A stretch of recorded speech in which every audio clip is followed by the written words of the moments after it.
We are live. What's up, everybody? Welcome back to the Magic and Andrew MMA betting podcast. UFC 270, Ciryl Gane versus Francis Ngannou. We have a very special guest today, Mike's MMA picks. How are you, my friend? Doing well. It's a pleasure to be here, Andrew and Magic. Excited to break down this fight card, UFC 270. A couple of belts on the line. Good time. Hell yeah. Well, we appreciate you joining us. Magic, how are you, sir? You ready to kick us off with Kay Hansen versus Jasmine Jazuda Vicious? Yeah, I'm fine. I think this card is excellent. People are shitting on it, but I think this card is going to deliver big time. And we got Topuria. One of the biggest weeks of the year, I would say. Hell yeah. Love it. Yeah, this fight, I mean, this girl is not very good, Yasuda Vicious. She happened to fight an absolute bomb on Contenders. Like, the girl she fought was absolutely horrible. And I bet her to finish that fight, and she didn't. She could have finished easily. She was in mount like a couple minutes in. The other girl was really bad. Yasuda Vicious is barely UFC level. I know Hansen is going up a division here, but she should have a massive grappling edge, and I think Hansen is going to do whatever she wants. Like the only way I see this fight being close is if Hansen plays it stupid on the feet, starts point fighting or something like that. She should ragdoll this girl from the body lock to the ground and do whatever she wants. I think she's going to finish. Hell yeah, Mike. People think we look alike. What do you think about this fight? I could see the resemblance. I'm honored. You're a stud. So this fight, it's interesting. Jasuda Vicious, I don't know if you heard, but she came out and declared herself as the next GSP, the next Canadian GSP. She did. Interesting. So I think she's got a ways to go in that regard. Granted, she does have a solid wrestling game, but Kay Hansen, there's a massive age difference here. There's also a big reach advantage here for Jasuda Vicious. I think that is going to actually play into Kay Hansen's game. She can't get caught up in a stand-up battle here. Kay Hansen, I don't know if you noticed the last fight out, Kay Hansen was getting beaten to the punch by a girl with a 58-inch reach. So this is going to be a situation where she's going to have to close distance, get this fight to the mat. And I expect Hansen to win, though. I think this fight is going to play out a little bit closer than the line suggests. You see the last time Jasuda Vicious was in there, she was slicing through her opponent's guard like butter. I don't think she's going to have that type of success in this bout. What do you think, Andrew? Yeah, I think you guys pretty much nailed it. I think Kay is going to win this fight, but moving up in weight at a pretty big reach disadvantage here. And it's funny because Jasmine is the one with the reach advantage, but she actually kind of looks to close distance. She looks to get takedowns. And I actually think Kay Hansen's a pretty decent grappler. So I think Hansen's going to win. I don't really have too much interest in laying the minus 250, though. It looks like it's starting to come down. If it got to under minus 200, I would think about taking a look. Next fight, we're staying with the women. We have Vanessa Demopolis versus Silvana Gomez Suarez. I could kick us off here. I think that Silvana should be the favorite here. Again, this is another fight, big reach advantage. I think it's like 5-6 inches. Vanessa can't strike very well. I think she's at a pretty big technical disadvantage on the feet too. Her jiu-jitsu is not bad, but I don't think she has the wrestling to get this fight to the ground consistently. So I cap Silvana as a favorite. I played her at plus 125. Mike, what do you think about this fight? It's interesting. It's nice to hear your professional opinion because I actually agree with you in this spot.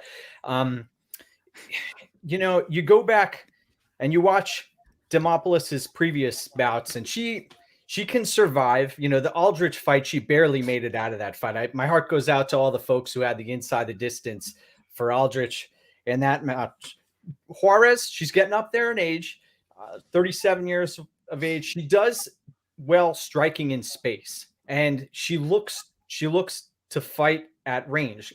Godinez just had her way with her, but this is not Lupita Godinez. And you can see that Suarez has invested in her top game, if you know what I'm saying. She carries a lot of weight up top, and she has invested there. So, but in this spot, I'm going to be rolling with the underdog as well. I don't have an official play yet. Demopolis, she typically fights at 115 pounds against Aldrich. She was up a weight class, but in this spot, I don't understand the line. One thing we have to realize, this is a low-level women's mixed martial arts fight, despite Suarez having some KSW experience. both of these fighters have fought legitimate competition, right? So I'm leaning to the dog, but no official play. Cool. Magic, what are you thinking? Oh, you're on mute. You're on mute.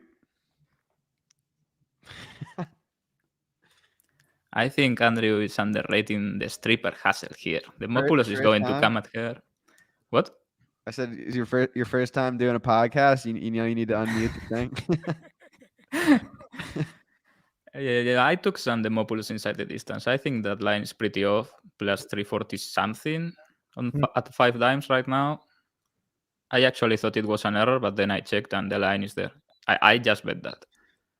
I mean, Suarez is not really good. She has beaten a lot of soccer moms, and every time she has faced someone good, she has lost and got beat up pretty bad. Godinez had her way with her pretty easily grappling, and Demopolis doesn't have the ability to change levels, but is going to force a fucking dogfight here and is absurdly durable. Aldrich could have stopped her, but that was at 125, and this girl survived a fucking beating from Godinez at Invicta. Like, Godinez put it on her good, and she didn't go anywhere. I think she's going to be right in Suarez's face, and if this goes to the ground somehow, that may happen eventually. Suarez is going to be in trouble because she's pretty bad there. And Demopolis is tricky. I like the value I'm getting there. Good fight. It's going to be a banger, I think. Yeah, I saw a lot of people were kind of giving this fight a hard time, but I actually think it'll be one of the more entertaining fights of the night in terms of like violence, so to speak. The next fight, do we have our guest for the next fight? I don't see him. I don't know if he's watching or. Why don't you shoot him a message and we'll skip over that fight for now, and we'll go to Tony Gravley versus Simon Oliveira. Mike, what's your take on this fight? Man, again, my heart goes out to all the folks who were playing Nate Menace against Gravley last time out. He was dominating the fight early, having his way.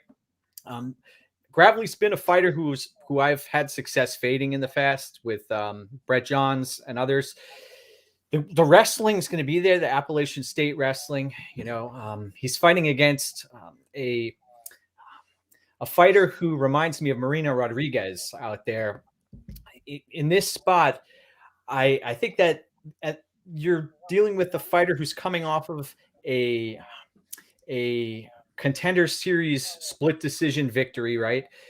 A spot where I agree with the fade of the Contender Series fighter in this spot, though. I mean, you look at the way Gravley's been submitted in the past. That's an issue here. This is something that we really have to look into. I'd rather play fight doesn't go the distance in this spot. I haven't officially made that play yet, but it's something I'm leaning towards. I think the longer this fight goes, especially with a crowd, I think we're going to see fighters trying to push for a finish here. What's your take on this? Yeah, so I think you pretty much nailed it. I played Gravley against Menace, which was kind of a tough one to swallow, but he didn't really look impressive in that fight. I mean, even though I did bet on Gravley, I didn't think he looked like the value side, so to speak. So I'm definitely taking a little bit more of a cautious approach to them. I'm not too high on Oliveira. I think his wrestling and grappling is definitely suspect. So I think Gravley probably takes this fight. But again, not exactly dying to lay the minus 250. Magic, what do you think about this one? I think doesn't go the distance around plus money is a very, very good look here. Gravely is going to do something very stupid and get submitted, or completely ragdoll this guy, get takedowns and pound him from top, or get inside an exchange and fucking blast him with an overhand or something. He fights the same way every time. Pretty decent fighter, and this Oliveira guy has submitted a lot of taxi drivers in Brazil. He didn't look good in the Contender Series. That was a close fight. I mean, he has some Muay Thai and some submission upside, and that's it. He's borderline UFC level, you know what I mean? I think Gravely is going to knock him out probably. I'm pretty big on doesn't go. That's all I have. There are a lot of lines, prop lines that are still not out in every book, but if Gravely by knockout is over plus 300, that is a pretty good look, I think. Cool. All right, for the next fight, we are bringing in a special guest. This man is undefeated in Rough and Rowdy. He is the brother of Matt Frivola, who's taking on Gennaro Valdez this weekend. He is the one, the only, the cheese roller. What's going on, my man? Yo, what's going on, guys? Thanks for having me on. Welcome aboard, sir. We're pumped to time have to, you, my friend. Yeah, man. Thank you. What's up, Mike? What's both mics? What are we talking? We're up to I'm the not part Mike. for the best fight of the night, right? Yep. What's your take? Let's hear the breakdown. Well, first off, I'm gonna say I'm a little biased. But you know, stylistically, on paper, and when you look at the film, you know, I really think Maddie's better everywhere. Obviously, he's gonna have to answer some questions, you know, of durability, of pace, stuff like that for this fight against Valdez. Obviously, coming off that Contender Series win against Patrick White. I mean, I don't know what you guys took from that. I mean, it was a fun fight, but what was he, minus 600 or something like that? More, I And think. I mean, he kind of got, he was hurt that whole fight, throwing just crazy bombs. His gas tank looked a little sus, but it's a Contender Series fight, and guys are going balls to the wall, right? So, I like this fight for Maddie everywhere, to be honest with you, but it's always a fun one when he's in there, right? Yeah, this is one of my favorite fights on the card from a betting perspective. I bet Frevola at like minus 180. I think he should definitely be wider. I played the under 2.5 rounds as well. Like I feel like Valdez's main chance to win is an early knockout, but I think what's most likely going to happen is Frevola is going to take him down, probably end up submitting him. I think probably in the first or second round. Mike, what do you think about that? Yeah, no, as long as Matt can stay conscious here, he has Valdez covered in every facet of the fight. The cardio is a massive weapon for him. I think in the scrambles we're gonna see Matt take advantage of the opportunity, especially as Valdez tends to fade late. And also, I've noticed Valdez, he will rely and he'll back down to his grappling when the striking isn't successful. So I think we're going to see Matt come out here, change levels. Yep, he's going to change levels. And as long as he's in this fight, he has Valdez covered. So I'll be picking Matt to win. And I also am interested to see second and third round if it gets there, because that's where we should see Frevola shine, especially with Billy Q in his corner. Awesome. Magic, what do you got? Yeah, thank you for coming in, bro. My name's not Mike. You sorry, called me Mike, and now these guys have the joke of the episode for the next hour. My bad, boys. My bad. Magic. Okay, no worries, Magic no worries. I think this is a pretty good fight for your brother. I mean, come on, he's going to beat the shit out of this guy. He's going to shoot an overhand and then a double leg, and that's going to be the fight. Or he should. Yeah, I mean, man. please don't exchange. Call him. No exchanges, no anything. I took him inside the distance, pretty big, and I am only also big on doesn't go the distance. I mean.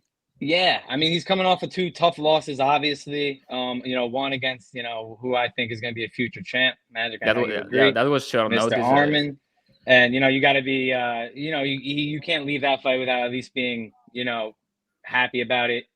Short notice going from a guy like Ottman Azatar, where you're training for stand-up, boxing, power punches, to taking on Arman is crazy. But, his growth, and he said it in, podcasts and interviews, his growth after that Arman fight, like his camp for Camacho was the best camp of his life. Like, and he didn't even get to show that in that fight because he got knocked out without throwing a punch. So it's almost like he's stacking 2 hard motivated camps on top of each other. And I know we're going to get the best steamroller that we've seen on Saturday. So put him in your parlays, baby. Let's go. Yeah, I think he's going to win like easily. I'm serious. Yeah. Not because the guest is his brother. Yeah, no. Trust me. I've done the film on Valdez, like his fights in the Lux League. I mean, he's just got a lot to go. I think he's pretty green.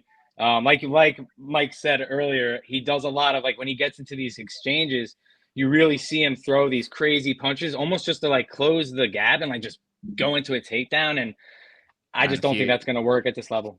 He got hurt bad. Like, he was almost out against the worst fighter I can remember in Contender Series. Like, that was a civilian. I could put hands on that guy. Bro, he didn't even wear his cup. That was crazy, but yeah. The cheese roller has a big fan base, man. What's up? The cheese roller has a big fan base on MMA Twitter. Yo, I know, man. You're getting me a bunch of followers, man. I appreciate it. But no, you guys are great, man. Obviously, earlier in Maddie's career, it was tough for me to see certain things on social media, but I'm mature now. Everybody's got their opinions, and it's just fun to see someone live out their dream, being a pro fighter. So, thanks for having me on, guys. Thanks for coming in. Yeah, thanks for Yeah. coming. Are you gonna No take any problem. you gonna take any more rough and rowdy fights anytime soon or what? I would love to be honest with you, but my fiance is actually in med school. She's not a fan of getting hit in the head. For the last one, she was like, if you get hit in the head once, you're not allowed to go out and party after. So made sure, I didn't get hit, but we'll see if that bag's right. You should retire undefeated, 1-0. Yeah, man. Yeah, I'm the GOAT. That's it. Go out on top. Yeah, I'm fine with that, man. I'm fine with that.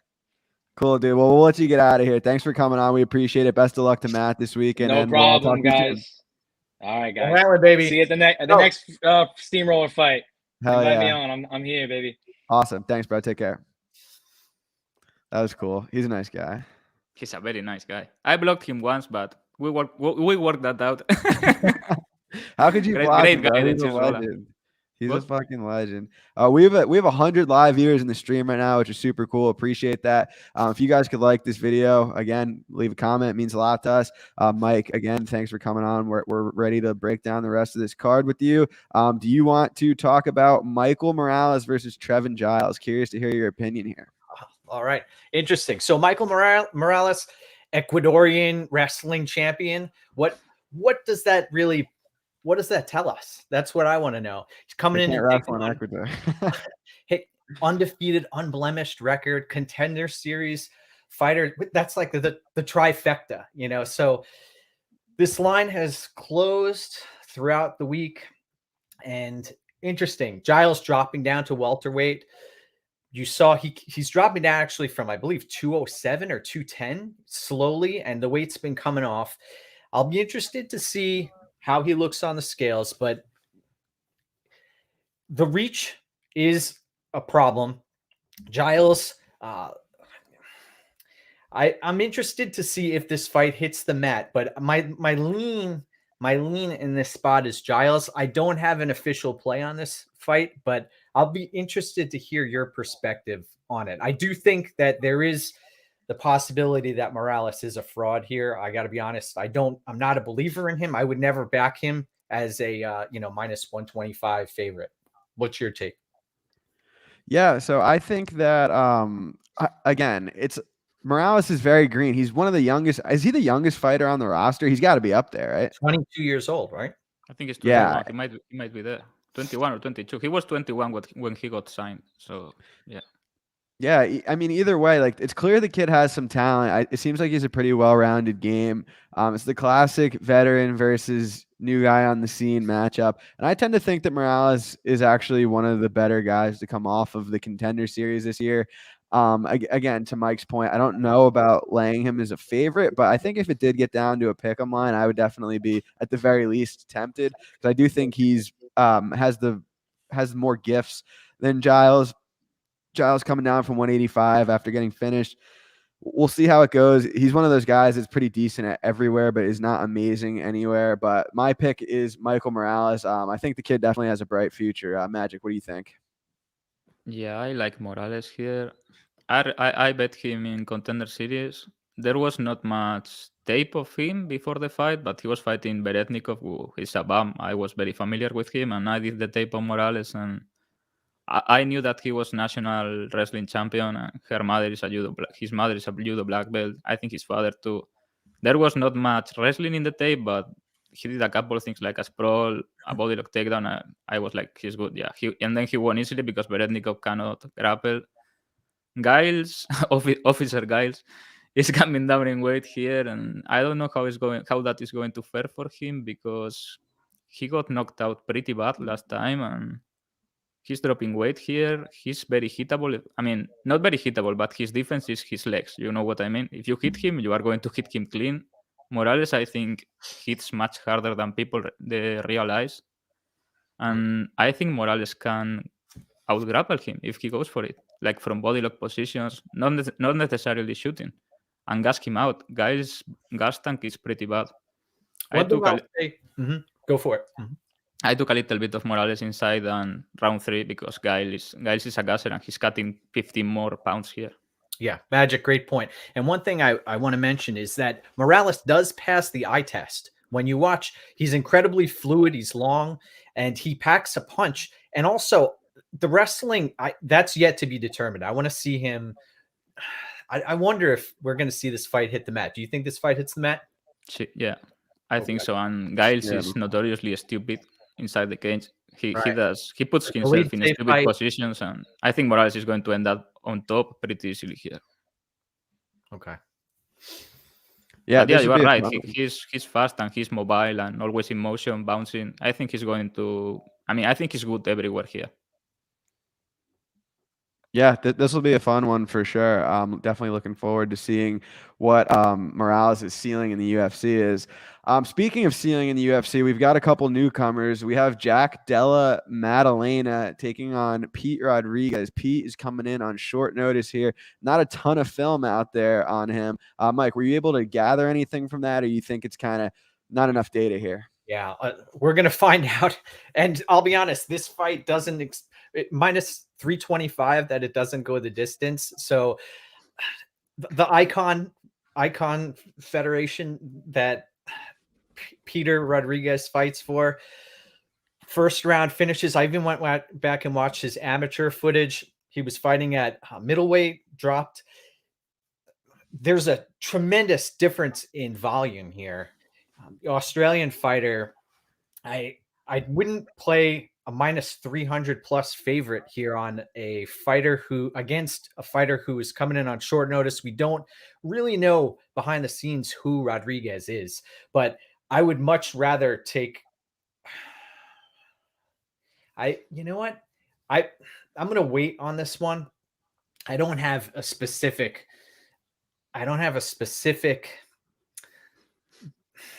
My optics on this fight are off because how many strikes legitimately have we seen Rodriguez throw inside of the octagon? Like 20 total.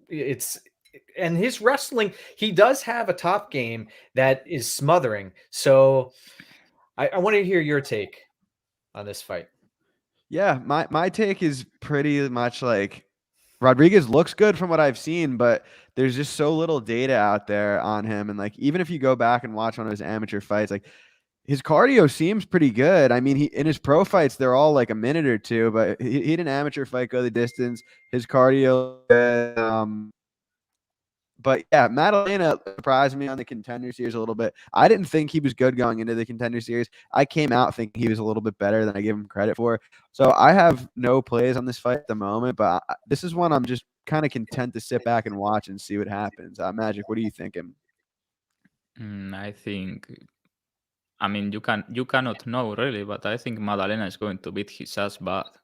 But Pete Rodriguez could end up looking like the bet of the century here. I watched his tape. 3 out of his 4 fights I watched, they are on YouTube if somebody wants to watch. And you cannot really take much from that because he's fighting people that are working at Taco Bell. He fought one guy that the guy didn't want to be there. He was on top of him, and the guy was like, "Oh, please don't kill me!" Right? Yeah. We have no idea if he has a chin or not. I haven't. Yeah, that's the problem because he appears to have a little bit of a punch, and Madalena put a fucking beating on this guy in Contenders. I remember people were scoring the fight for this Lusa guy. I don't know what fight they were watching. Madalena won that by a mile, and I scored that for Lusa. That was an all-time bad scorecard. No disrespect. Yeah, when I rewatched, I was like, "Come on, man." And yeah, this Lusa guy took a lot of punishment. Madalena is a tank and he can box, man. He boxes very well for MMA. We have talked about this out of times. It's not the same thing boxing under boxing rules with gloves and in MMA. And this guy implements it very, very well. Goes to the body well too. Yeah, both hands, very, very good stance. Every punch in the book. He's really, really good. So I don't know. I think he's going to win. Madalena by submission could be a sneaky play here. He has a bit of a ground game, but we really don't know this Pete Rodriguez guy. It may be just takedown, back take, and the easiest rear naked choke ever. Who knows? If the price is crazy, maybe a poke is justified. But yeah, I have fight doesn't go. I don't think this goes past a round, honestly. It's minus 300, but yeah, I'm willing to pay that price. I've seen it open at -400 at other books, so we'll see where it goes in the next few days. Granted, it is Wednesday, and these pay-per-view events, I've noticed that lines typically get steamed as we get closer to fight night. It's -350. I got -350. You're right. But it has been steamed to like -450, -475. Yeah, it's starting to become unplayable. This is the best comment so far. Next fight. This is one that's near and dear to my heart. We have Ilia Topuria taking on Charles Jourdain. Jourdain coming in on short notice. Mike, is he ready to kill or be killed? Like he said in his interview? Gosh. Yeah, well, that's yet to be determined. I don't think that we're going to see both fighters survive this fight. You see, Jourdain he took this fight. He admitted that he has lingering injuries. So I'm interested to see if he's getting medically cleared the closer we get to fight night. I know that he did say that. So what are those injuries? He went pretty deep into the fight against Ewell, and here he's going to have to go for broke if he wants to have any shot at winning this. He's going to have to try to avoid the ground at all costs. I'll be interested. I'm interested to hear what Magic has to say, as well as you, Andrew. But I also want to know what tactics Topuria has to take this fight to the mat. Is Jourdain going to go for broke and try to land a flying knee, closing the distance early? Is Topuria going to be the aggressor? Because you could tell, he has that alpha personality. He's going to try to take the center of the octagon right off the bat. And both of these guys have that similar mentality. And I've noticed Jourdain does not fight well when he's backing up. So what's your take? Magic, you wanna go for this one? Yeah, I'll let you go first. Okay, so yeah, I've obviously, if you've been watching this show ever, like if you follow me or Magic, we both are very high on Topuria. I thought he was going to beat Evloev. I was going to have a big bet on that. I've bet on Topuria in every single one of his UFC fights. I had him against Zalal, I had him against Ryan Hall, and I had him against Damon Jackson, who's our boy. But yeah, I mean, this line, it's where it should be, which is kind of annoying because I was hoping maybe like people would say, oh, Jourdain's coming off of a good performance. I don't know, but people have bet Topuria up to -600 now. I think he's going to dominate this fight on the ground, and I'd really like to see him in there with someone a little bit with a little bit higher of a ranking and maybe some more UFC experience. Yeah, this is a good fight on paper, but I mean, let's be honest.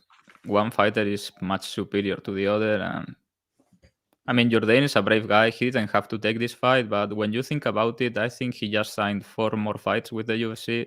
If you step in here, you are doing the UFC a favor, you are getting paid, and if you win, you are making a big name for yourself because Topuria is not ranked, but everybody's starting to know about the guy. Nobody wants to fight him. If you take out the boogeyman, you become the boogeyman. So yeah, very brave guy. I will make sure to send flowers to his funeral. That's very thoughtful of you. You have seen what I mean. Topuria is really. I don't think people realize how good Topuria is yet. It's going to take someone really good, like I don't know, put Calvin Keita in front of him, and everybody will see. Now he has the full camp for Evloev under his belt. Yeah, so this guy ready to go. When he starts talking in English, people are going to think that he's arrogant or whatever. It's one of these guys that sounds arrogant, but is very, very humble, all day working, doesn't party, doesn't do stupid shit. This guy is about it. He's going to be champion. And he's going to go and take the easiest path with least resistance. He's a very smart guy, and his team, he has a good team around him. I think he's going to take Jourdain down. And when these magicians get a balloon and do a horse for the kids, that's what's going to happen to Jourdain. He's going to turn Jourdain into a fucking pretzel. Anaconda round 1 or guillotine round 1 probably.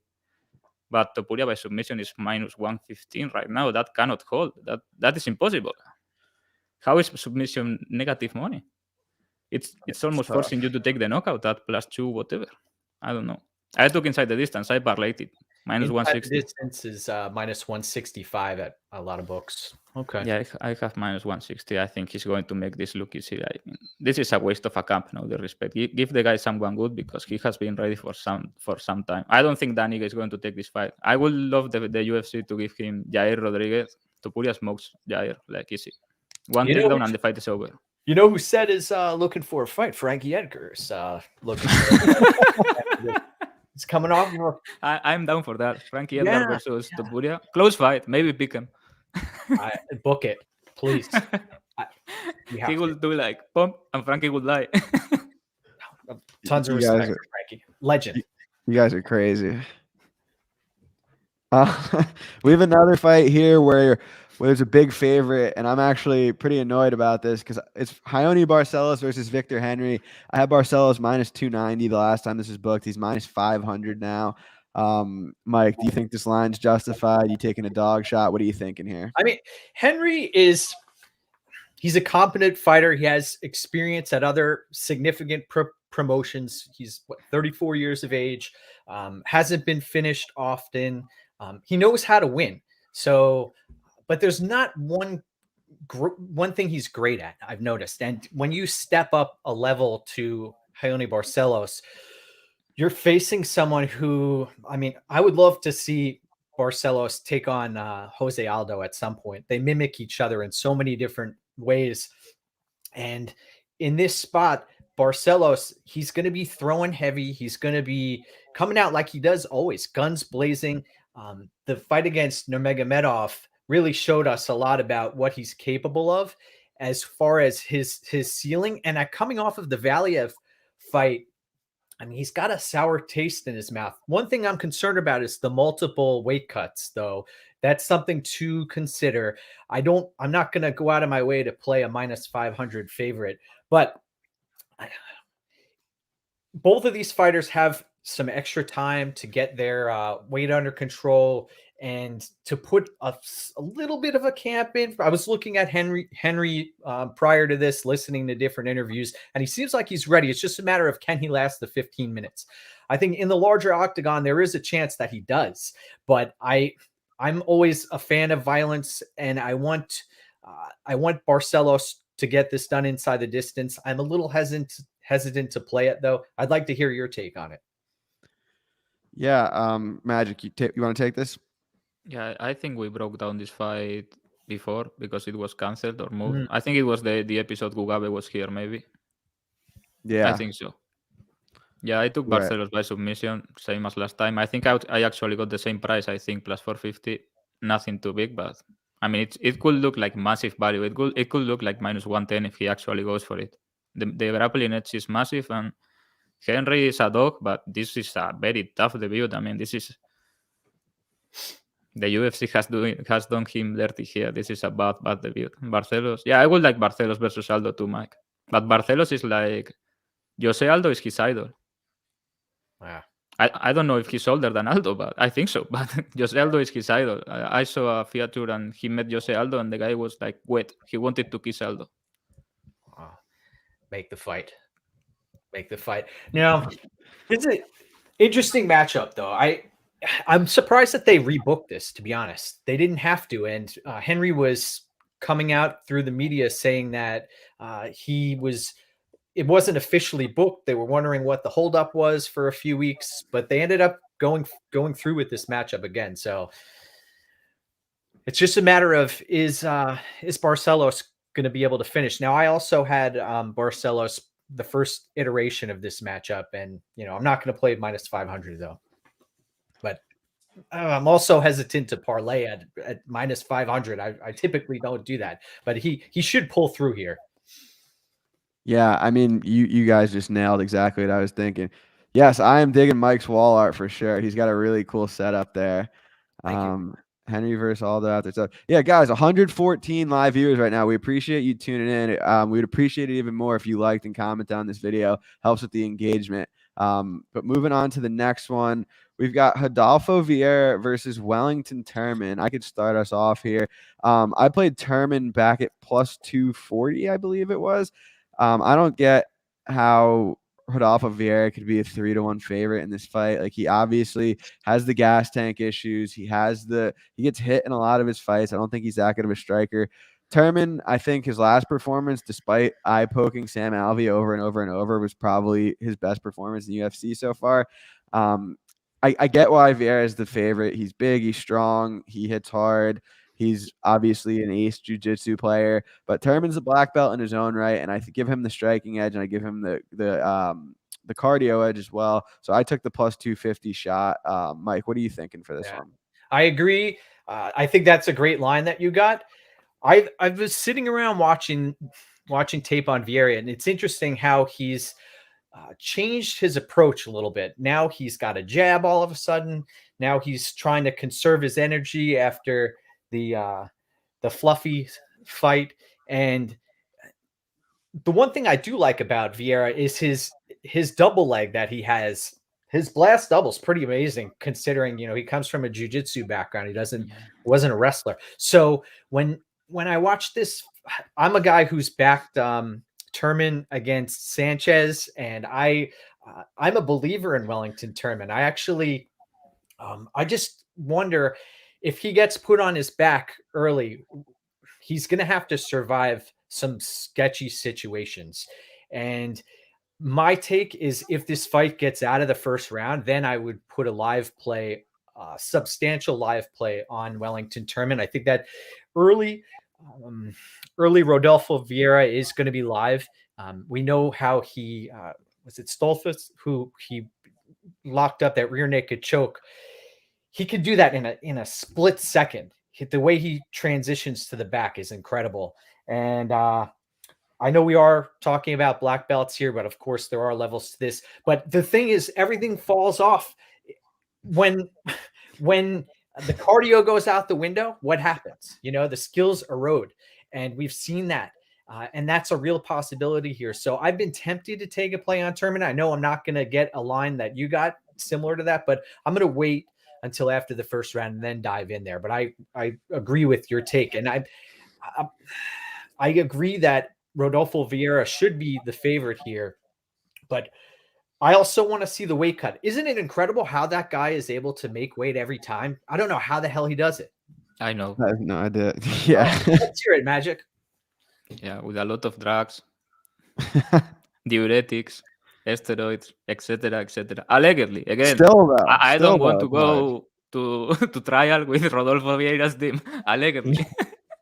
Wait, real quick before you jump into this one, I just see a lot of people in the comments saying how Turman went to split decision with Sam Alvey. Like, rewatch that fight. Like, he just eye poked him over and over. But I just wanted to clarify that because there's a bunch of people he won every round, man.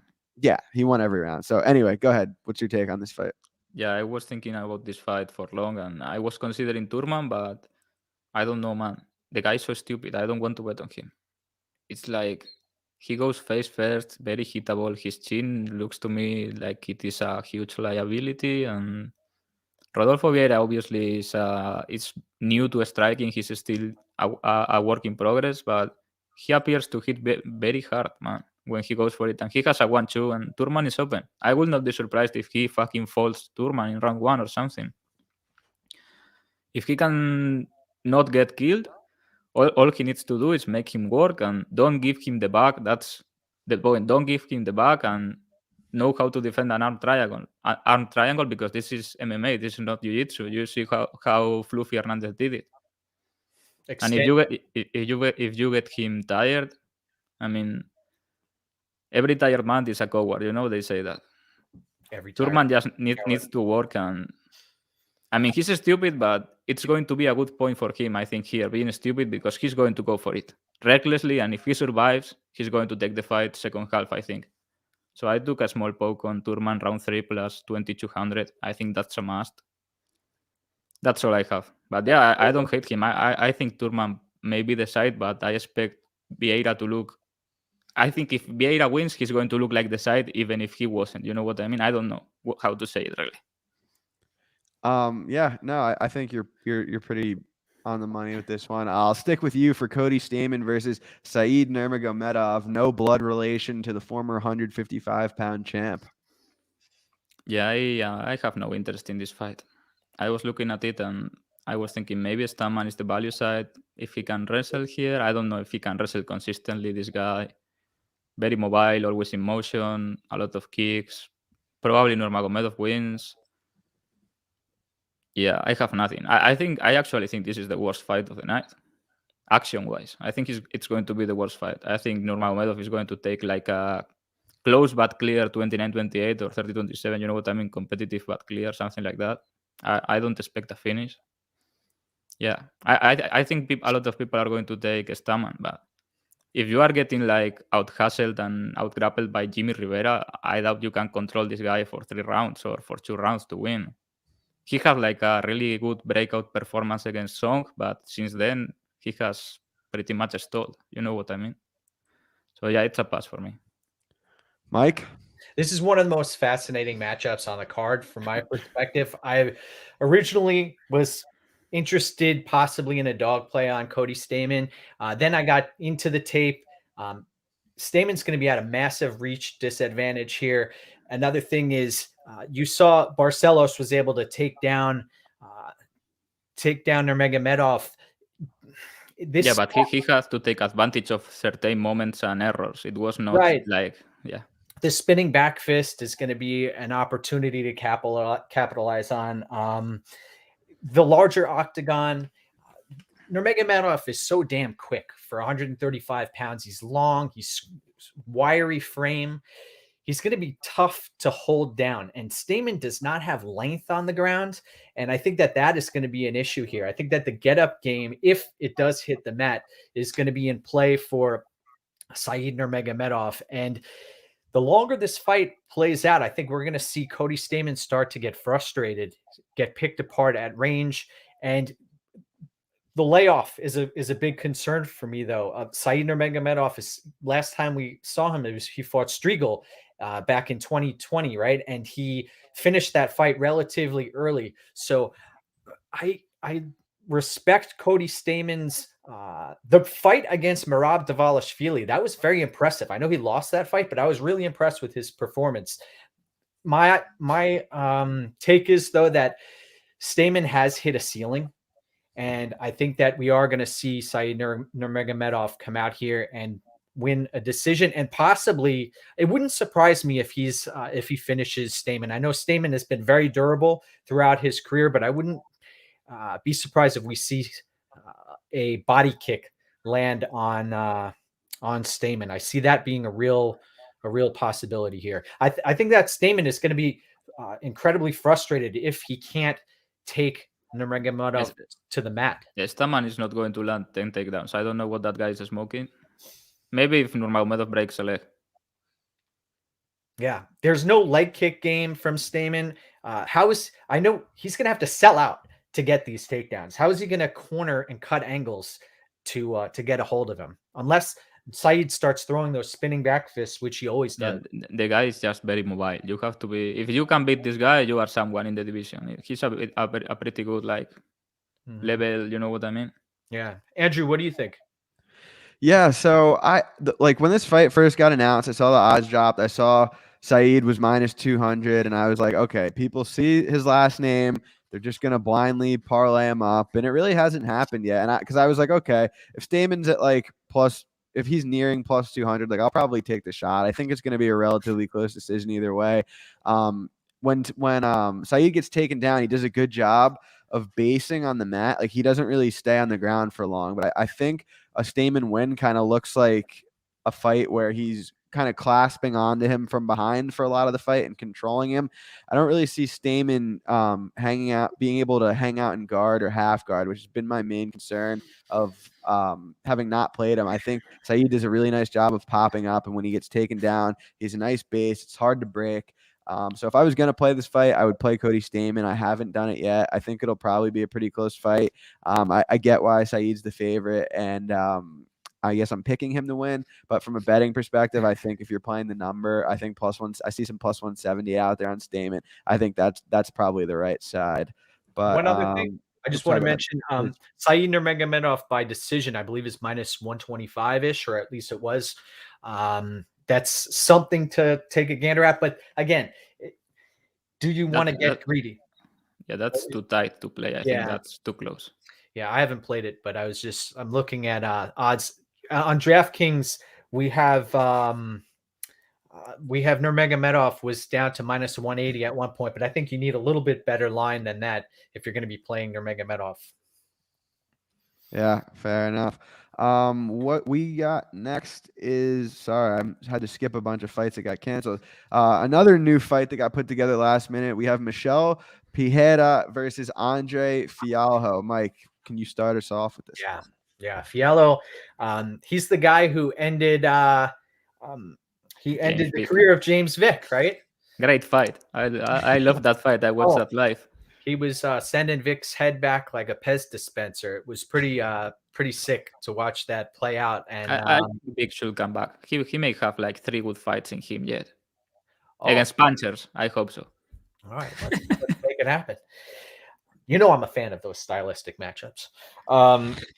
In this spot, Michel Pereira, I've been a backer of his. He's a fighter though who tends to play with his food, and that the Diego Sanchez matchup still irks me to this day.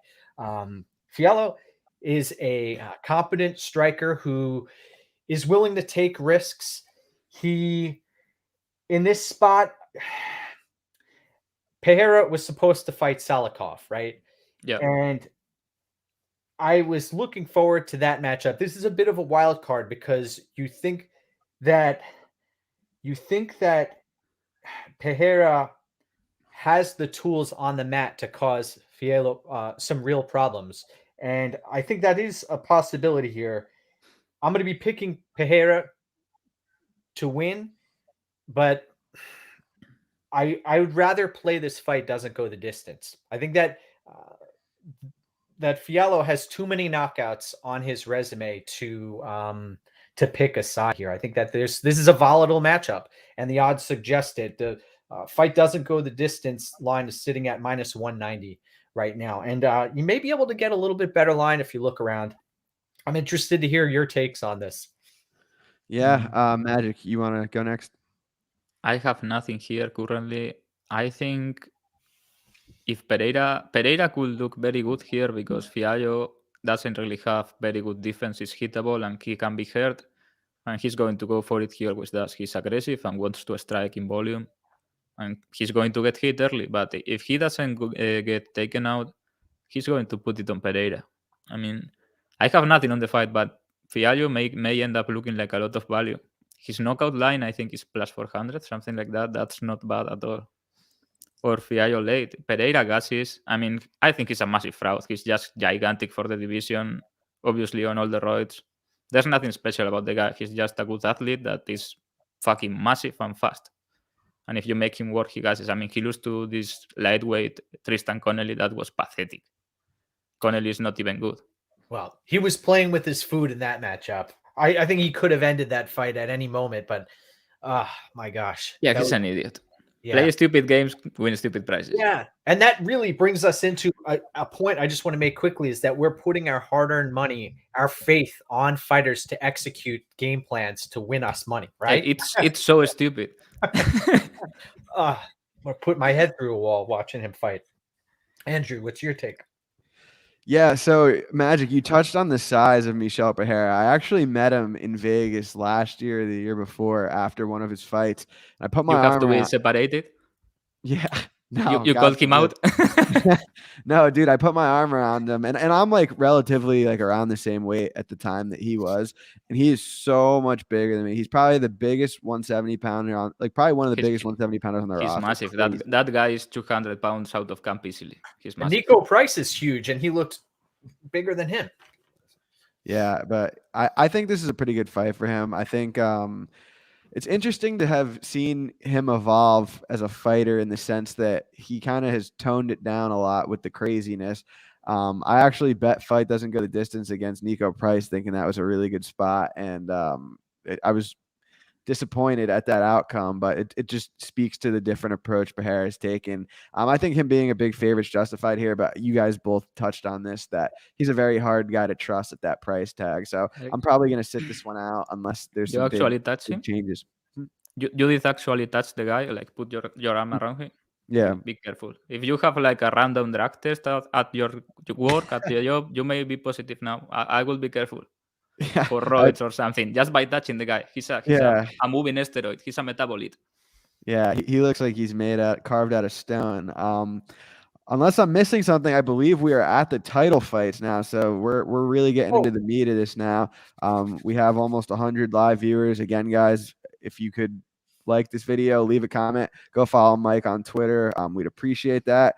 Mike, I'm going to start off with you for the trilogy. This is, I believe, correct me if I'm wrong, but I believe the flyweights are one of your favorite weight classes.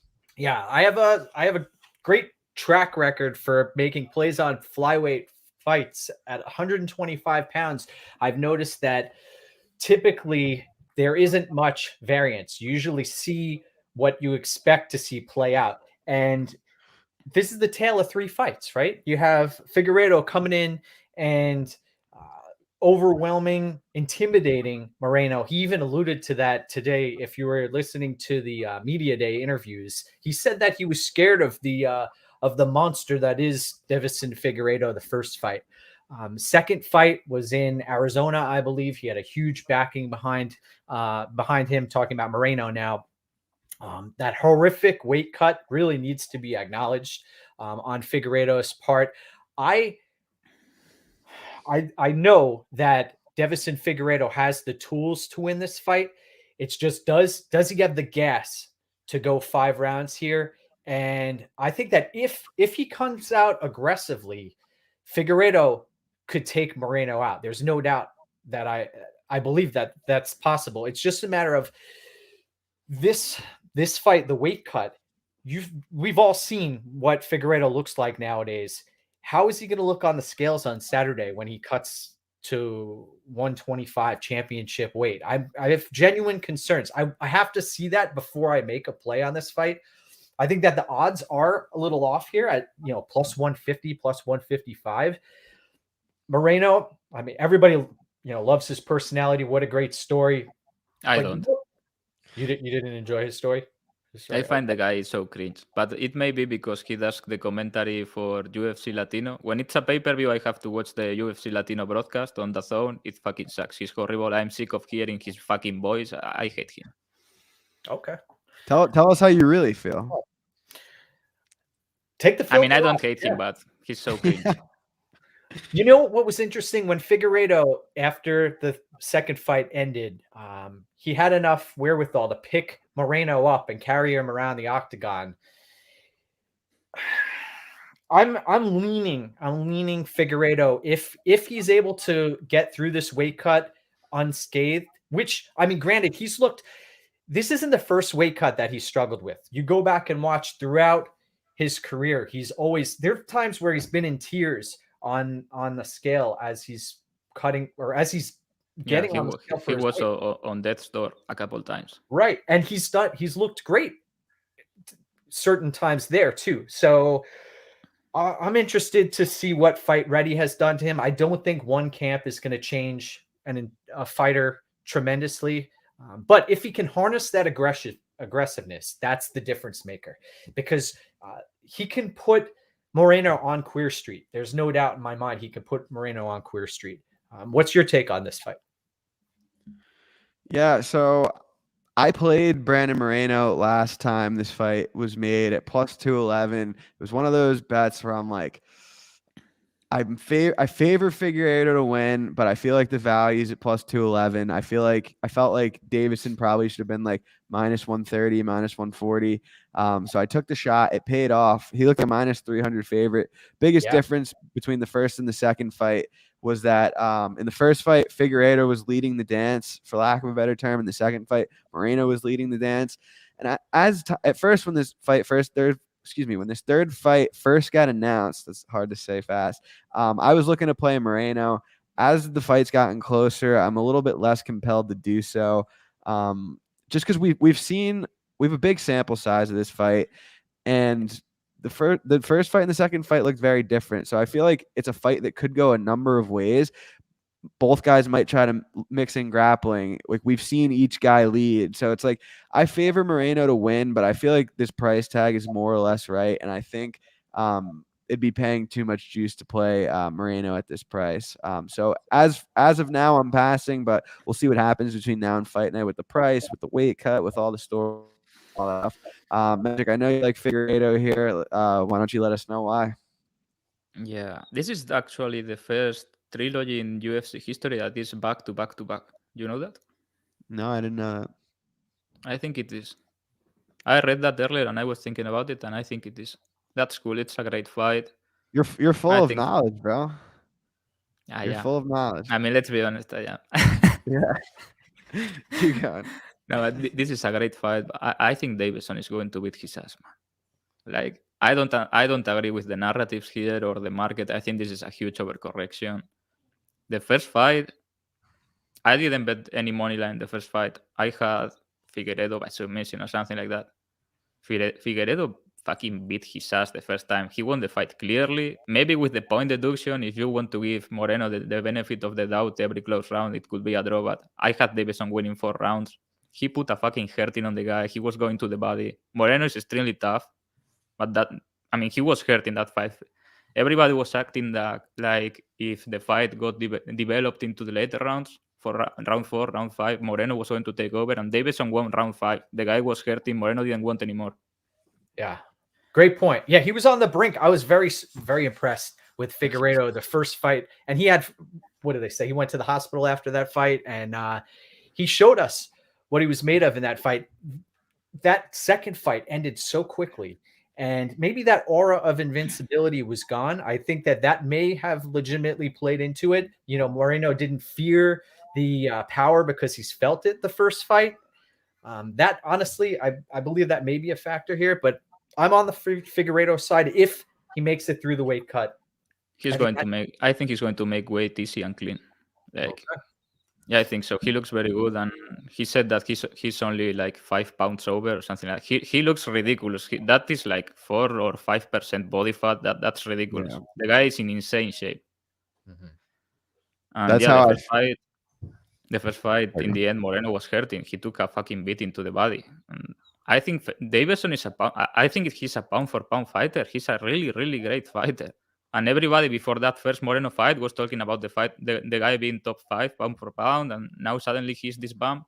I just think he had a really bad weight cut the second time. He appeared to be shot, like completely done all during the fight. Like, he took a shot, a short left hook, and it looked like he had been hit by Ngannou, and it wasn't a big punch. He went down. Moreno was beating him everywhere. Moreno was out-grappling him. I think he was just done physically. I think he's going to make weight here clean, and we got a very different fight. I was very surprised how he checked out so quickly. We haven't seen, against Pantoja, right? He started to fall off late against Pantoja. Yeah, but Pantoja got knocked out like 4 times in that fight. Like, nobody would have been there at that point, I think. Pantoja is an animal. He's my guy in that division. Pantoja, one of my favorites. Yeah. It's going to be interesting. If Moreno's chin holds up, then we've got a serious fight, it's held up. And we got to see, is Figueiredo's gas in check? Is he going to be ready to go 5 hard rounds? And then he has to capitalize when he has Moreno hurt. I think that's an issue here, because some fighters back off. He's got to be aggressive and go in for the kill. I think a big a big story in this fight is Figueiredo's camp. Everybody's going there for a reason. We already talked about this here in an episode. I'm not accusing anyone of anything, but they obviously have very good vitamins over there. It's kind of wild. Everybody looks the same like shape in the pecs and everything. Sometimes if you are taking something for bodybuilding and things like that, it goes to your traps or to your shoulders, and people kind of know what you are taking. Look into it. Every fighter from that camp, their pecs look awkward. Look into it. I'm not going crazy. Hasn't helped. How about our boy Carlos Felipe? He just popped recently. He looked much. He didn't go to fight ready. Last fight, he looked way more in shape. I think I was actually doing this guy is using, and now he tested positive again. He tested positive for Blondelon or some crazy shit. Something you will give to a cow to get muscle. Some farming shit. That is what he was taking. Crazy guy. But yeah, coming back to this fight, I think the camp from Davison is a big part of this fight. I think he's going to go after Moreno's leg. Moreno is super heavy on the front leg, and I think Davison is going to kick his leg. I will do it. Why not? Moreno is heavy on the leg and wants to jab and follow up the middle. He's good with the straight punches. and Davison is going to be Davison. I wouldn't be surprised if he comes out like every Albarracin fighter, that they go like karate style, measuring until he finds the right hand. Yeah, I honestly think he's going to look good here and beat Moreno up. Yeah, and got to be Davis, precise. Yeah, Davison by submission is pretty off. I actually texted Andrew before. Call your wife, red panty night, Andrew. Magic made us rich. Like Davison by submission plus 900 is a crazy line. I think the guy has more submission than knockouts, and Moreno is a fucking durable guy. Moreno is not going to quit, but Davison is very willing to choke your ass if you don't want to quit. So yeah, I took Davison money line pretty big and some submission. I may be wrong. Maybe he's completely done as an elite fighter and he goes out bad, but I think he's going to win this fight, and I think he's going to do so decisively. Yeah, I think the odds are definitely off. Yeah, I think I'm getting the right side anyway, so whatever, we'll see. Maybe it's a horrible bet, maybe not. Qatar was a really good bet. Yes, it was. We haven't done the trademark in a while. I have a funny story about this first fight. This was the same night. This was in December 2020, when Figueiredo and Moreno fought the first time. I was so mad after I had Charles Oliveira inside the distance against Tony Ferguson, and I was so mad after that I just turned it off. And I woke up the next day, and everyone was like, "Fight of the year, fight of the year, fight of the year!" And so I was all mad. I was like, "What do you mean fight of the year?" That was I woke bad. up. I had Oliveira inside the distance and submission big, like 4 units. So, and he was like torching his arm there, and Tony was like, "Oh, champ shit only. I'm not tapping." The guy's so fucking stupid, man. Yeah, you have to was tap to that.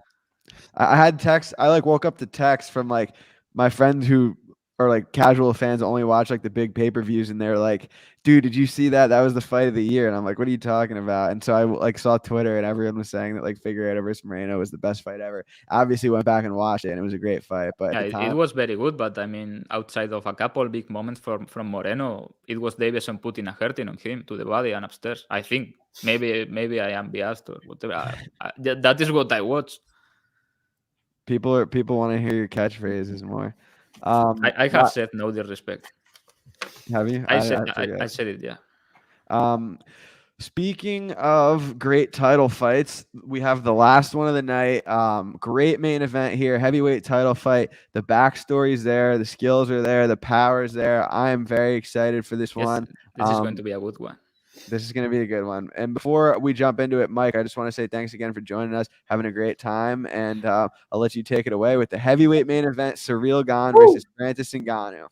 For all the marbles. Thank you, Andrew and Magic, for having me on the podcast today. It's been a pleasure and an honor, and I respect everybody who takes the time to track their plays. I think that's a really important aspect of handicapping fights is transparency as well as accountability, and also, showcasing different styles of handicapping and betting, because everybody goes about their business a little bit differently.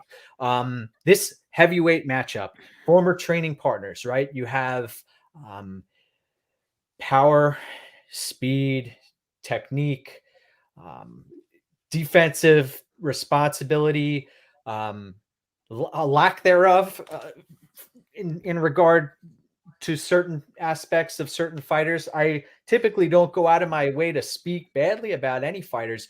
And in this spot, having Ciryl Gane at a plus number early and having it sit there for a while, I think that was incredible. I had a free play that I put out of Ciryl Gane at -108. It's now up to -150. So I do think that the odds and the values since been evaporated there to a certain degree. But this fight, granted, it only takes one strike to end an opponent's night when Francis Ngannou is in the cage. That is a reality here. The evasiveness, the footwork, incredible for Ciryl Gane. Haven't seen a fighter at that weight move like that in a long time. Now, I could be saying that, and what happens? Ciryl Gane comes out here and gets hit with one strike, and it's over. I think that Francis's path to victory here is probably going to be to try to land a leg kick or two on Ciryl Gane. I don't think that may happen though, considering the footwork in the larger octagon here. I'll be picking Ciryl Gane. This is a volatile matchup. I initially capped Ciryl Gane between 57 and 59%, so we were able to secure some value there. It is creating an ARB opportunity if folks did want to go that route, but man, all the marbles, everything we worked for, the belt on the line, what's your take? What's your take on it? I'd love to hear your take. Yeah, so I'll go on this one. I agree with pretty much everything you said. I think Gane at that price is a great bet. I personally played minus 118, minus 150 or so now I think is about right. Obviously, I'm not going to sit here and pretend like Francis Ngannou can't win this fight because it's obviously not true. His speed for the division is what separates him besides his power. But we've seen him come out timid before. We've seen him throw looping hooks, and I don't think Ciryl Gane is the guy to do that against. Just from a betting perspective, I'm pretty big in general on fading early KOs. Like, Ngannou's not winning a decision here. He's not getting takedowns. He's not threatening submissions, and he's the inferior striker from a technical standpoint. So I'm picking Gane to win. I understand Francis Ngannou does have a real path to victory here, not taking away from anything he's done or is capable of doing, but I think Ciryl Gane is going to take this one. Magic, I know you drastically disagree, so give the world your opinion. Yeah, I disagree with everything you said, pretty much. Yeah, Bad, I think bad news, baby. You don't want to go up against GPT head-to-head, baby. Man, it took me a while to convince you to bet Qatar last week, if you remember. Fair enough. Yeah, I think I don't think it's going to happen, but if they grapple, Francis is the better grappler. I think if they wrestle, I think Francis is going to out wrestle him. The thing is the cardio, they are heavyweights and this and that, but Gane is not going to take this guy down when they are fresh. I will bet all my money. It's not going to happen. He couldn't drag Volkov down. He's not going to drag this fucking gorilla down. I mean, it's not happening. Miocic is a much better grappler, much better wrestler. Maybe not grappler, but wrestler, pure wrestler, and he had nothing for Ngannou.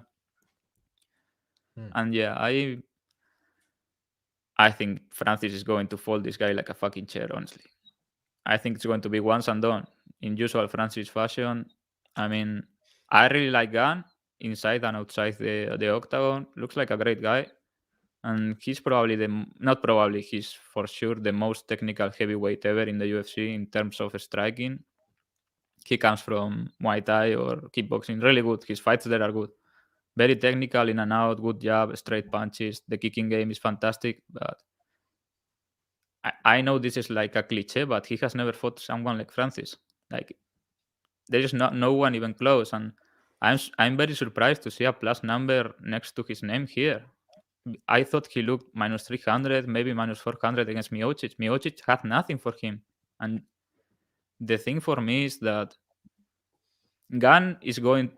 I mean, Gane is obviously has power and is a heavyweight, but it's not a knockout puncher. You know what I mean? He's going to have to be in front of Ngannou and piling up the points to win this. Maybe finishing him late or getting him with a huge counter or something. But everybody betting Gane is expecting him to win a decision here, right? Or to be ahead and then finish later after gassing Ngannou, something like that. You cannot jab at the guy. Have you ever seen someone jab at Ngannou? It's going to take some balls to do that because something's going to be coming back at you. One of the most famous commentators, someone you respect greatly, Magic, Michael Bisping once said, the jab is the key to the door, right? He's going to have to come out here and land the jab to be successful. And one thing that Gane's coach came out and said is that he has the ability to humiliate Francis Ngannou. Gane's coach is a clown. Yeah, I wouldn't put. I have that's bulletin board material. I don't think he should have said that, to be honest. Save that for another day or behind the door. But that is a dangerous game to play. And you're right. One mistake, lights out. I mean, we haven't seen really the guy get punched in the UFC, Gane, and looks to me like he has a pretty small head for heavyweight. I don't know how that is going to go for him when Francis lands. Like, the thing is, I see a lot of angles here where I cannot cap Gane the favorite. I think Francis should be a decent size favorite, at least minus 200, in my opinion. Like, are you comfortable betting Gane, knowing that if Francis decides so, the fight is just a huge exchange in round 1, like goes for it, he can force you into a huge bar exchange if he wants in round 1. Do you feel comfortable betting Gane as a favorite there? Because it's like playing roulette in the guy's casino. He's betting red, and 90% of the numbers are red because he punches harder than you, he's faster inside, and he appears to have an iron chin. Ngannou, he has been hit with bombs by Miocic both fights, and he doesn't get rocked. Yeah, you saw. I did think Stipe hit him pretty hard. Like right before Ngannou finished him, Yeah, they he got him him with a huge counter right on the nose, coming in clean, and he just was off balance for a moment, and he boom out. I don't think he was hurt. I think he was off balance. Yeah, he didn't see the type of response that he thought what was going to happen when that punch landed, and then boom, look what happened. And then how about that hammer fist that Ngannou landed? That was gross. Chilling. You see this video with the sound, because Yeah. there was no. Oh man, Bonk. get that guy to a hospital. Yeah, back to what I was saying. He's going to have to be in front. I think he's going to come out lefty like he usually does lately, and he's going to have to be bouncing in front of Ngannou. Like, he's not going to beat him with speed like he does every other guy, because Ngannou is faster than him. One punch, like one reaction, Ngannou is super explosive. I think he's actually longer than Gane. I don't know about the reach or anything. Ngannou is the longer guy, I think. So, do you know what's gonna happen in this fight? Yeah, Gane is going to go like bam, bam, and like the McLovin gif, bonk, and the fight is over. Francis Ngannou is getting walked like a dog in that octagon on Saturday night. That's what's gonna happen. Man, he's going to have to jab at him for 25 minutes. Or people I don't know how he's going to do that, or kick at him. And Ngannou can actually kick himself. One thing I'll say, I don't think we've seen a heavyweight this defensively responsible ever. I've been watching the sport since the early 90s, and I've never seen somebody defensively the way Ciryl Gane handles his business. But on the flip side of the coin is that we haven't seen somebody with the power that Francis Ngannou has, and that's what is the great equalizer. Everything, we can throw everything out the window, all of our analysis, and what do we have? It just takes one strike and the night's over. I mean, he likes to kick, great body kick and everything, but when you are kicking, your feet are set. And Ngannou always explodes. When people kick at him, he explodes. When people jab at him, nobody really jabs at him because he explodes with the overhand, and that's it. You wake up in the hospital. How is Gane going to put the volume on him? I think Ngannou is going to find like his shot early, and that's going to be the fight, and people are going to be disappointed, honestly. I'm max betting Ngannou. I have 10 units on him. People were trashing me for this last week. We saw how that worked, so we'll see this time. Yeah, that's sweet. Yeah, super excited for this one. We have a great card, obviously. One last thing I have to say. Please. I think Gane's defense is vastly overrated. I mean, because the division is a trash can outside of 3 or 4 guys. And I mean, he's a really good striker, but his defense is, I mean, it's not like the guy is Floyd Mayweather. He's getting out of the way with speed and going back in a straight line fast, covering. Or you saw him against Tanner Bosser, and he's, how do you say this in English? We call it pasar de cintura. Like when you are boxing and you dodge, he's using his hip to get out of things. I mean, that is not going to work with Ngannou. If he just grazes you top of the head or something, you are going to get kind of rock, and then he's going to fuck you up. I think Ngannou is going to destroy him, but we'll see.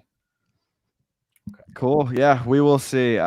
We have a segment we do here every week, Mike. It's called the Lambo Parlay, where we throw a big parlay together. I always do it on the spot. Last week, I came a split decision away from hitting mine. I had a fake tap away from hitting mine. I had the doesn't go the distance in the Rogerio Bontarine fight. I would have hit that Lambo Parlay last week if it wasn't for that fake tap. But this week, I'm going to hopefully hit it. Madge, do you have something already, or are you going to put it together now?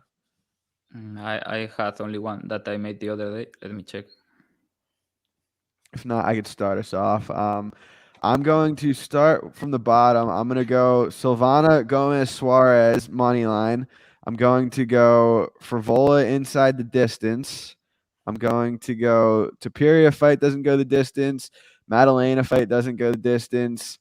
And I'm going to go with Ciryl Gane money line to cap it off. That is what I've got for the week. Hopefully this time there's no fake taps that screw me over, but definitely want to hit one of these soon.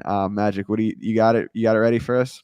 Yeah, Demopolis inside the distance, Frebola inside the distance, Kai Hansen inside the distance, Gravley versus Oliveira doesn't go to decision, Francis Ngannou money line, 100 to win 20K. Seems legit. Thanks. Wow. All right, are we ready? Showtime, baby. All right. I'm going to preface this by saying I'm not a typical parlay capper. I don't think I've had a 3-team parlay in my entire tracked record. But I'm in a similar boat to you, Mike. So don't worry. But Mike is gonna go now like eight legs and 20 to win $3 million. let's do this. So I'm gonna go with Topuria inside the distance. I'm gonna go with Frivola inside the distance. I'm gonna go with Figueiredo inside the distance.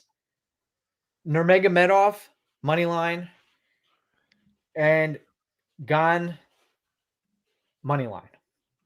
That might be a juice parlay, but I want to give it a legitimate shot at hitting. Love it. That's what I'm rolling Let's with. do this. If you guys have any questions for any of us, drop it in the chat. We'll hang out for another 5 minutes or 5 minutes or so. Mike, again, we appreciate you coming on, and we're ready to crush this weekend. Yeah, it's Wednesday, so people have a lot of time on their hands to get their plays in and see where this goes. I'll be interested to see. Oh my gosh. Oh yeah, how have we made it this far without mentioning Malta? Oh yeah, this summer, July 2022. It's supposed to be like a big secret. I'm going to send an invitation, like handwritten, to everyone invited. I need your address, Mike. I'm going to send you the invitation, send it in a bottle. like Ocean's 11, you know. I'll start us off. I'm looking forward to the heavyweight main event, but I'm also looking forward to seeing Topuria fight. So I'd say probably those two. Mike, what do you think? Yeah, which fight am I looking forward to the most? I'm looking forward to the Frivola fight. I think that Valdez, there is a shot here if Valdez comes out and lands. We saw what McKinney was able to do. That has. And Reyes was successful there, but it just raises the stakes a little bit. I think that I was at the Venata Frivola fight, and that had us all on our feet at Madison Square Garden. Or was that one in Brooklyn? I forget. Maybe that was in Brooklyn, that fight. I want to say yes. I forget that. So, but I'm looking forward to that matchup, and I want to see if Valdez gasses out late, because I think that is a real possibility. Especially another thing is you watch Valdez's fights, and he seems like the deeper he gets into fights, he does look to stay on top and transition. What's going to happen when he's placed on his back? Haven't seen him off of his back. I mean, the guy he's not very good and he's not very smart. That interview he gave after Contender Series, I know it was in Spanish, but it was fucking wild. Like fucking wild. The guy is all over the place. His mom, I believe. I don't know I don't remember, but he was. I was like, what the fuck is going on? And Herb Dean, one thing I also wanted to mention, Herb Dean, was it who lost their mouthpiece in that fight? One of the fighters lost their mouthpiece about a minute into the round, and Herb Dean just sat there holding it. But Herb is not there to referee the fight. He's there to watch. He has the best seat in the arena, and he goes like, yeah. Like in the Volkanovski versus Ortega fight, he was like, yeah, hit him one more time. Like, make sure he's fucking dead. He's bad these days. I like her, but he's getting bad, man. Any other questions in there? Yeah. What else we got? Yeah, I'm looking forward to the Topuria fight, but because he's my boy. Yeah. Mike, tell us about the boat ride. So you dropping bodies. This is my favorite. Going on vacation with the wife and, taking the kids, and that's confidential stuff. I'll say that. Yeah. But I will try to. You don't want to incriminate yourself on here. Yeah. Like when they look the other way. Mediterranean cruise. That's the next stop. Maybe once we either way, we're gonna book it. We're gonna do this. We're gonna pull it off. But maybe we hit that Lambo parlay and we expedite things this weekend. Amen to that. Travel restrictions to be eased. Amen. I was there for that. 10 days. Pretty lit place, Malta. Yeah. Excellent. All right. I think that's all we have in the chat. So thank you guys for joining us. Thanks, Mike. Before we sign off, is there anything you want to promote or let them know your Twitter or something like that? Sure. Just Mike's MMA picks at Twitter. Also tracked at betmma.tips. And also MMA Oddsbreaker. Look out for my morning quick card breakdown show. Thank you for having me today. I appreciate and respect both of you. And look forward to Saturday. Thought you were going to say you were a hitman.